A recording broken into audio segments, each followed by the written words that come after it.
বলছেন, আসসালামু আলাইকুম শেখ। ওয়ালাইকুম সালাম। আশা করি আল্লাহর রহমতে ভালো আছেন। আজান দেওয়ার সময় কেন আমরা কানে হাত দিই? কানে হাত দেওয়া প্রমাণিত, সেই জন্য দিই। জি, কানে হাত দেওয়াটা কি কোনো সুন্নাত? জি সুন্নাত। জি, কানে হাত দেওয়া সুন্নাত, মুস্তাহাব। হ্যাঁ, জরুরি নয়, কিন্তু সুন্নাত, ওয়াজিব ফরজ নয়।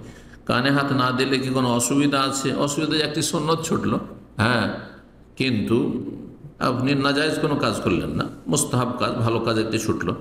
আজানের সময় কানে হাত দেওয়ার ব্যাপারে বিস্তারিত জানাবেন, এই মর্মে সহিহ বুখারীতে রয়েছে। ইমাম বুখারী রাহিমাহুল্লাহ বলছেন, ওয়ায়ুযকারু আন বেলালিন, বেলাল রাদিয়াল্লাহু তাআলা আনহু থেকে উল্লিখিত হয়েছে, বর্ণিত হয়েছে, আন্নাহু জাআলা ইসবাআইহি ফি উযনাইহি, তিনি দুই আঙ্গুল, হ্যাঁ, তর্জনী, এই তর্জন শাহাদাতের আঙ্গুল দুই কানে রাখতেন, এভাবে আজান দিতেন।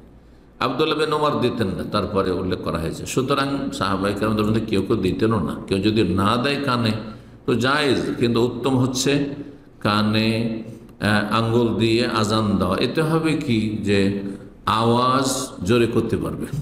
যদি আজকাল মাইকের জামানায় জোরে আওয়াজ করার কোনো প্রয়োজন হয়তো নেই, কিন্তু যেটি সুন্নাত সুন্নাত। তার উপরে মক্কার যিনি মুয়াজ্জিন ছিলেন রাসূলুল্লাহ সাল্লাল্লাহু আলাইহি ওয়াসাল্লাম আমলে, মক্কা বিজয়ের পরে আবু মাহজুর রাদিয়াল্লাহু তাআলা আনহু, তার থেকেও বর্ণিত রয়েছে। ইমাম ইবনুল মুনজির রাহিমাহুল্লাহ উল্লেখ করেছেন যে তিনিও কানে হাত দিয়ে আজান দিতেন। তার নবী সাল্লাল্লাহু আলাইহি ওয়াসাল্লামের জামানার মক্কার মুয়াজ্জিন আবু মাহজুরা, মদিনার মুয়াজ্জিন মসজিদ নববীর বেলাল রাদিয়াল্লাহু তাআলা আনহুম, তারা কি করতেন?